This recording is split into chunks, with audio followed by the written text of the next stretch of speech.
ശ്രീ വള്ളലാർ രാമലിംഗസ്വാമികളുടെ അരുൾപ്പെരും ജ്യോതിയിലെ അടുത്ത അകവൽ സച്ചിദാനന്ദ തനിപ്പര വെളിയനും അച്ചിയൽ അമ്പലത്ത് അരുൾപ്പെരും ജ്യോതി. സച്ചിദാനന്ദ പൊരുളാകുന്ന ചിദാകാശം, ആ ചിദാകാശത്തിൻ്റെ അച്ചുതണ്ടാകുന്ന അമ്പലത്തിലെ ആരക്കാലാണ് അരുൾപ്പെരും ജ്യോതി. അപ്പോൾ സച്ചിദാനന്ദ പൊരുളാകുന്ന ചിദാകാശത്തിലെ അച്ചുതണ്ടാണ് അരുൾപ്പെരും ജ്യോതി. ഇതിൻ്റെ ചിദാകാശമാകുന്ന അമ്പലം.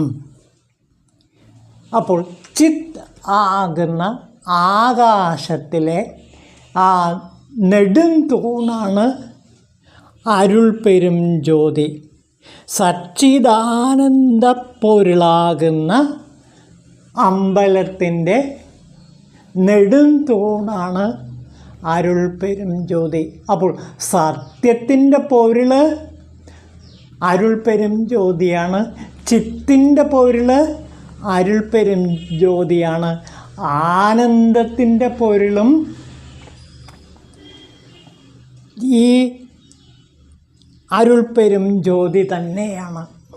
അപ്പോൾ എല്ലാം ജ്യോതി സ്വരൂപമാണ്. അതായത് ഇവിടെ വള്ളലാർ ദേവൻ എപ്പോഴും ജ്യോതിയാകുന്ന ആ അഗ്നിക്കാണ് പ്രാധാന്യം കൊടുക്കുന്നത്. അഗ്നിജ്യോതിയാണ് എല്ലാത്തിനെയും മേലെയുള്ളത്. അതായത് ഈശ്വരനും നമ്മുടെ ജീവനും അതിനുശേഷമുള്ള മനസ്സിനും ആത്മാവിനും കാരണശരീരത്തിനും അതീതമായിട്ടുള്ള ജ്യോതിസ്വരൂപമാണ് പിണ്ടത്തിലെ ഈ അരുൾപ്പെരും ജ്യോതി. പിണ്ടമെന്ന് വെച്ചാൽ നമ്മുടെ ശരീരം. അപ്പോൾ നമ്മുടെ ശരീരത്തിൽ ബ്രഹ്മസ്വഭാവം പ്രകടിപ്പിക്കുന്ന അല്ലെങ്കിൽ പരജ്യോതി എന്ന് പറയുന്നത് ഈ നമ്മുടെ ഉള്ളിലുള്ള ബ്രഹ്മസ്വരൂപമായ ശിവമാണ്. ഇത് അണ്ഡത്തിലുമുണ്ട്. അണ്ഡത്തിലേതാണെന്ന് നോക്കൂ.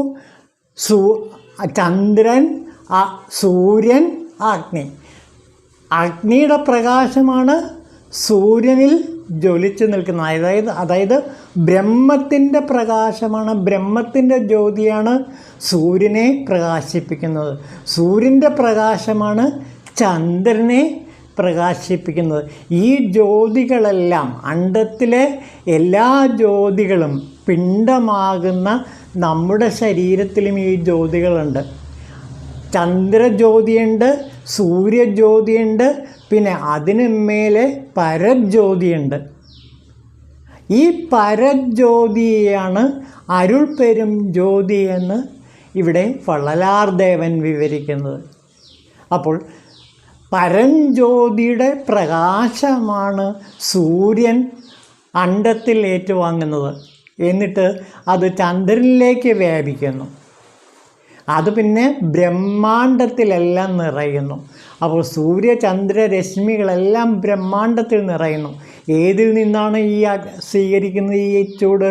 അഗ്നി, അതായത് പര അഗ്നിയിൽ നിന്നാണ്.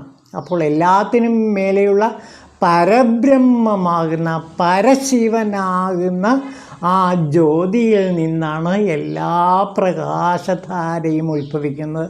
നമ്മുടെ ശരീരത്തിലും ശിരസിൻ്റെ ഉച്ചിയിൽ കുടികൊള്ളുന്നത് ഈ ബ്രഹ്മരന്ധ്രത്തിലെ അഗ്നിയാണ്. അതായത് പരഞ്ജ്യോതി, അരുൾപ്പെരും ജ്യോതി. നമ്മുടെ ശിരസിൻ്റെ ഉച്ചിയിൽ അരുൾപ്പെരും ജ്യോതിയുണ്ട്. ആ അരുൾപ്പെരും ജ്യോതി കാണണമെങ്കിൽ നമുക്ക് ഓങ്കാരം, പ്രണവസ്വരത്തിൽ നമുക്കത് കാണാൻ കഴിയും. പ്രണവത്തിൻ്റെ ഒരു ഭാഗം ഉച്ചിയും അധോഭാഗം അതിൻ്റെ കീഴ്ഭാഗമാണ്, അത് ജീവനുമാണ്. അപ്പോൾ ബ്രഹ്മജീവ ശക്തി ഐക്യങ്ങളാണ് നമ്മുടെ ശരീരത്തിൽ നടക്കുന്നത്. അപ്പോൾ നമ്മുടെ ശരീരത്തിലെ പ്രണവം എന്ന് പറയുന്നത് ഈ രണ്ട് ഭാഗങ്ങളാണ്, കീഴാധാരങ്ങളും മേലാധാരങ്ങളും നിറഞ്ഞ രണ്ട് ഭാഗങ്ങൾ. അതിൻ്റെ അക്ഷരബ്രഹ്മമാണ് ഓങ്കാരം അഥവാ പ്രണവം. ഇനി നമുക്ക് സത്ത് എന്താണെന്ന് നോക്കാം, ചിത്ത് എന്താണെന്ന് നോക്കാം, ആനന്ദം എന്താണെന്ന് നോക്കാം. ഇത് മൂന്നും ഒന്ന് തന്നെയാണ്, ബ്രഹ്മത്തിൻ്റെ ലക്ഷണമാണ്. സത്തും ചിത്തുമാകുന്നു രണ്ട് ബ്രഹ്മലക്ഷണങ്ങൾ. ആകാശാദിഭൂതങ്ങളിലും വസ്തുക്കളിലും ഉണ്ടെന്ന് സ്പഷ്ടം. ആനന്ദാംശവും ആകാശത്തിലുണ്ടെന്ന് സ്പഷ്ടം. ഇതുപോലെ വായു മുതൽക്ക് ശരീരപര്യന്തമുള്ള എല്ലാ വസ്തുക്കളിലും സച്ചിദാനന്ദം അല്ലെങ്കിൽ സച്ചിദാനന്ദ ലക്ഷണമായ ബ്രഹ്മസത്ത പ്രകാശിക്കുന്നു. മനനം കൊണ്ട് അതിനെ ബോധ്യപ്പെടേണ്ടത് ആവശ്യമാണ്.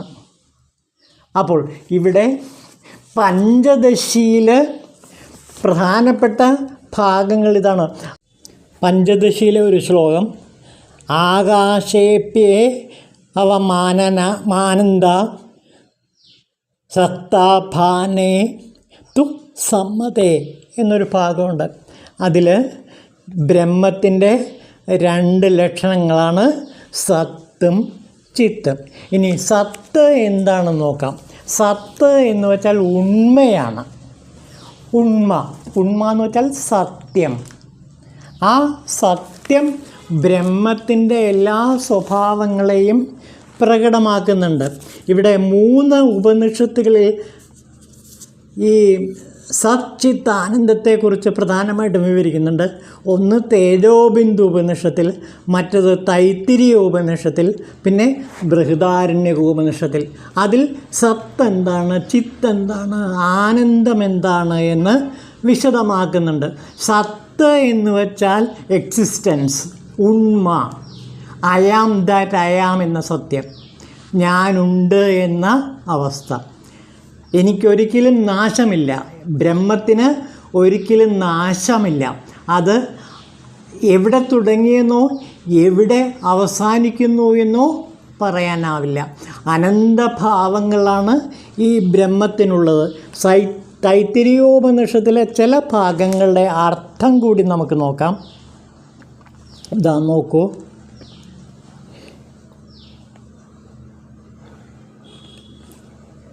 ഈ പ്രാണമയത്തിൽ നിന്ന് ഭിന്നമായി ഉള്ളിലുള്ളതാണ് മനോമയമായ ആത്മാവ്.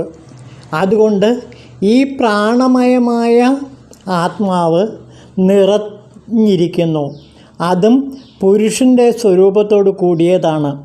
അതിൻ്റെ പുരുഷാകാര തത്വത്തെ അനുസരിച്ചാണ് ഇത് പുരുഷാകാശമായിരിക്കുന്നത്.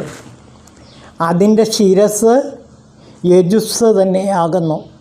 ഋക്ക് വലത്തെ ചിറകാണ്, സാമം ഇടത്തെ ചിറകാണ്, ബ്രാഹ്മണം ആത്മാവാണ്, അഥർവം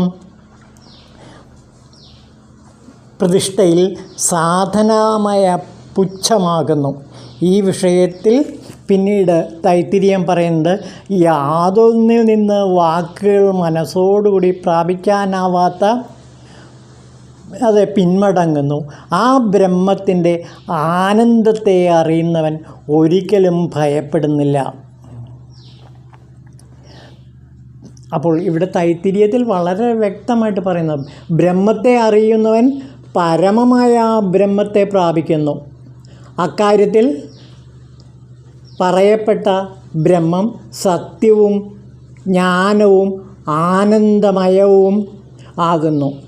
യാതൊരുവൻ ഹൃദയത്തിൽ പരമമായ ആകാശത്തിൽ സ്ഥിതി ചെയ്യുന്നതായിരുന്നു അവൻ സർവജ്ഞമായ ബ്രഹ്മരൂപത്തിൽ ഒന്നിച്ച് സകല ആഗ്രഹങ്ങളും അനുഭവിച്ച് ജീവിക്കുന്നു. അപ്പോൾ ഇവിടെ പ്രധാനമായിട്ടും തൈത്തിരീയത്തിൽ പറയുന്ന ബ്രഹ്മം ആദിയും അന്തവുമില്ലാത്ത, എവിടെ തുടങ്ങിയെന്നോ എവിടെ അവസാനിക്കുന്നു എന്ന് അറിയാത്ത എവിടെയും നിറഞ്ഞു നിൽക്കുന്ന പരബ്രഹ്മസ്വരൂപമായ അരുൾപ്പെരും ജ്യോതി, സത്ത്, അതായത് ഉണ്മ, സത്യം എന്ന് നമുക്കതിനെ വിളിക്കാം. സത്യം, സത്യസ്വരൂപിയായ ബ്രഹ്മം, സത്യസ്വരൂപിയായ അരുൾപ്പെരും വെളിച്ചം, അരുൾപ്പെരും ജ്യോതി. അപ്പോൾ അരുൾപ്പെരും ജ്യോതി എന്ന് പറയുന്നത് സത്യമാണ്, ഉണ്മയാണ്. ഈ ഉണ്മയുടെ അർത്ഥതലങ്ങൾ മനനം കൊണ്ട് നമുക്ക് മനസ്സിലാക്കാൻ കഴിയും. അതാണ് സത് രസ ധ്യാനം. വള്ളലാർ ദേവൻ ഒരു ധ്യാനമുറയെപ്പറ്റി പറയുന്നുണ്ട്, സത് രസ ധ്യാനം. അതായത് ആത്മവിചാര സങ്കല്പത്തെയാണ് അദ്ദേഹം ഇവിടെ സൂചിപ്പിക്കുന്നത്.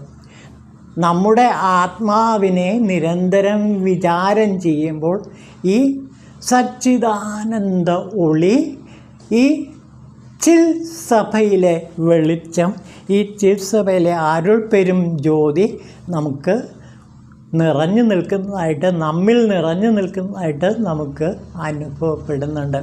അതാണ് സത് രസ ധ്യാനം. ഇത് രമണ മഹർഷിയുടെ ദഹരവിദ്യയുമായിട്ട് വളരെ ബന്ധപ്പെട്ടതാണ്. ദഹരവിദ്യയെക്കുറിച്ച് ഇതിനു മുമ്പ് പറഞ്ഞിട്ടുള്ളതാണ്. ആ എപ്പിസോഡ് നോക്കുമ്പോൾ ദഹരവിദ്യ എന്താണെന്ന് നിങ്ങൾക്ക് മനസ്സിലാകും. അതായത് ഞാനാരാണെന്ന് ചിന്തിച്ച് അവസാനം ശിവോഹം എന്ന അവസ്ഥയിൽ എത്തിച്ചേരുന്ന അവസ്ഥയാണ് ഈ സത് രസധ്യാനത്തിലൂടെ, അല്ലെങ്കിൽ ആത്മവിചാരത്തിലൂടെ, ആ വിചാരസങ്കല്പത്തിലൂടെ, മനനത്തിലൂടെ നാം എത്തിച്ചേരുന്ന ആത്യന്തികമായ അരുൾപ്പെരും ജ്യോതിയാകുന്ന ശിവോഹ തത്വം. ഇതാണ് ശിവതത്വം.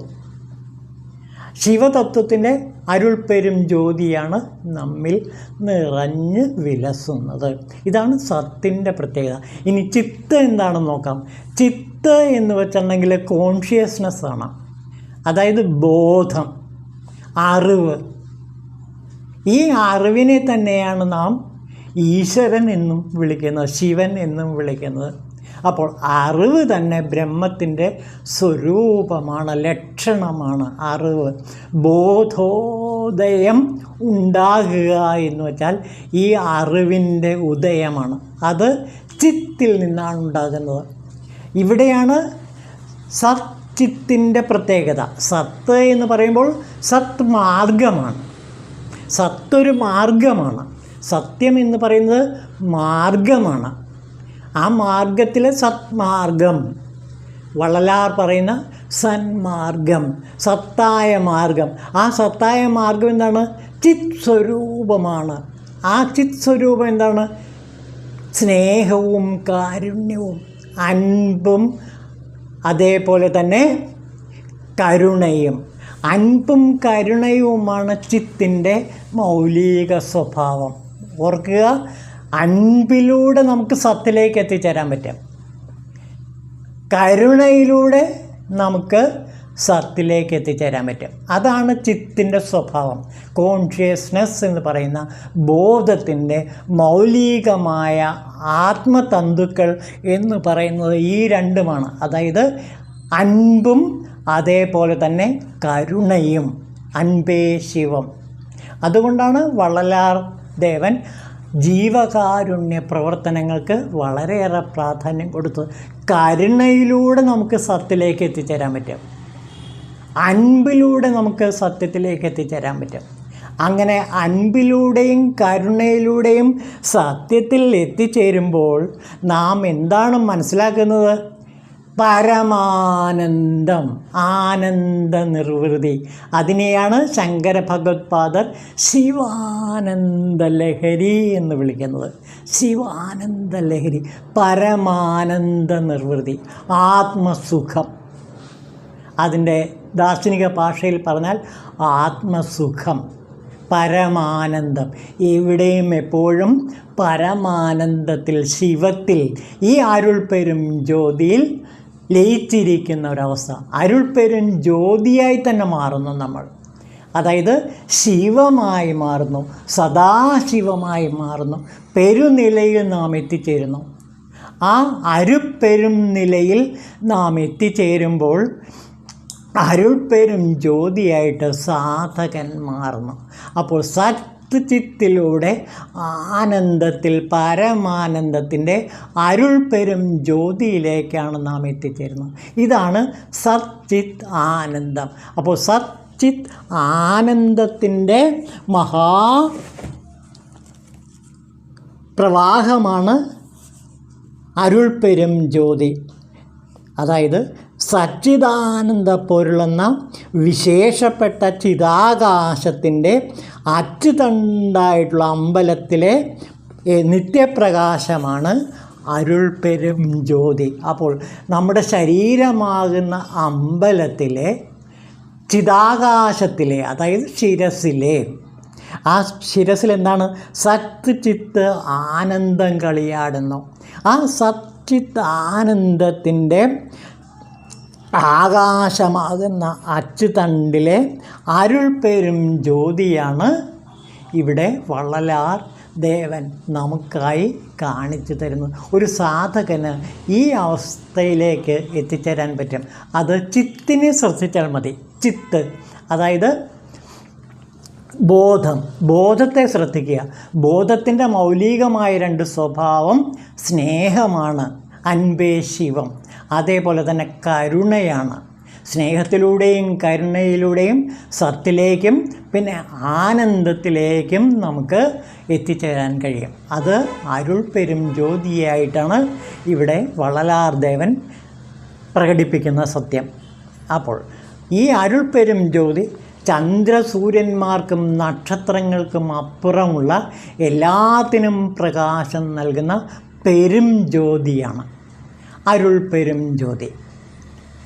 ഈ അരുൾപ്പെരും ജ്യോതി ആർക്കാണോ സാക്ഷാത്കരിക്കാൻ കഴിയുന്നത് അവർ സ്നേഹത്തിൻ്റെ മഹാസാമ്രാജ്യം ഈ ഭൂമിയിൽ സൃഷ്ടിക്കുന്നു.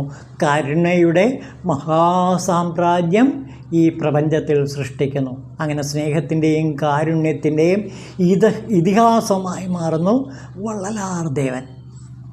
അതാണ് വള്ളലാരുടെ അരുൾപ്പെരും ജ്യോതിക്കുള്ള പ്രത്യേകതയും.